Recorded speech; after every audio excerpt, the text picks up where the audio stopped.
Now on the phone with us from Athens is Nick Malkoutzis. He's deputy editor of Greece's largest English language newspaper, that's Kathimerini. Malkoutzis is a former contributor to Forbes.com as well as the BBC. Nick, thank you so much for joining us. First of all, I want to ask you a little bit about the mood there in Greece. Obviously, you have these rioters in the streets. What exactly do you think they're trying to accomplish? I mean, are they actually thinking that the government will change its plans to make all of these cuts? Well, we have to distinguish two things. One is that there was a legitimate protest today organized by both private and public sector unions against the austerity measures being pushed through by the government. And they believe that by protesting, by holding strikes, that they can perhaps force the government to water down these measures. Of course, what happens is that when you have protests like these, and they do happen often in Greece, this was the third general strike we've had so far this year, and civil servants have been on strike a couple more times, is that there is a fringe element that kind of takes them over at the end and creates all kind of havoc. And that's what we saw today, that there was a small group of people who are hell-bent on creating all kinds of problems, and apart from throwing Molotov cocktails at this bank, they attacked several other buildings as well. So aside from that fringe element, as you talk to people who were protesting, as you talk to just regular people in Greece who are not on the streets, I mean, what's the outlook right now? What's the feeling about what is going to be happening to Greece's political situation as well as its economy?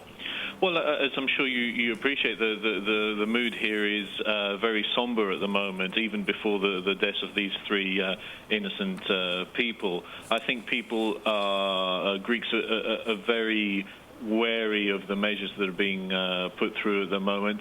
I think, there's a lot of anger, really, in Greece at the politicians, not just the current bunch, but going back over the last few decades, that they've not had the will, the courage to clash head-on with the problems that are affecting Greece. What we're seeing now in this package of austerity measures, things like pension reform, which have been shelved every time a government has come to touch them because they're unpopular and they haven't had the political will to push them through. So people are angry that it's come to this, that these really, really harsh measures which are cutting back on people's salaries and really affecting their livelihood have to be pushed through now because politicians didn't do their job for so many years.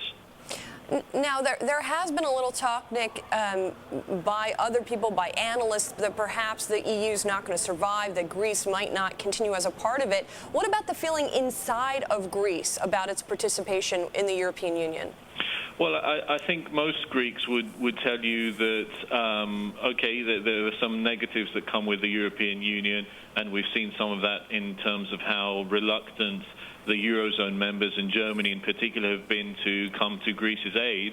But I think the average Greek realizes that Greece has more to gain by being in the European Union than out of it.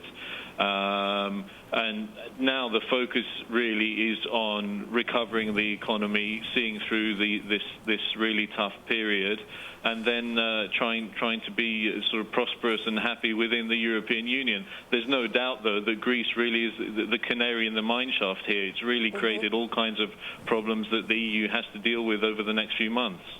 Nick Malkoutzis, thank you so much for speaking with us.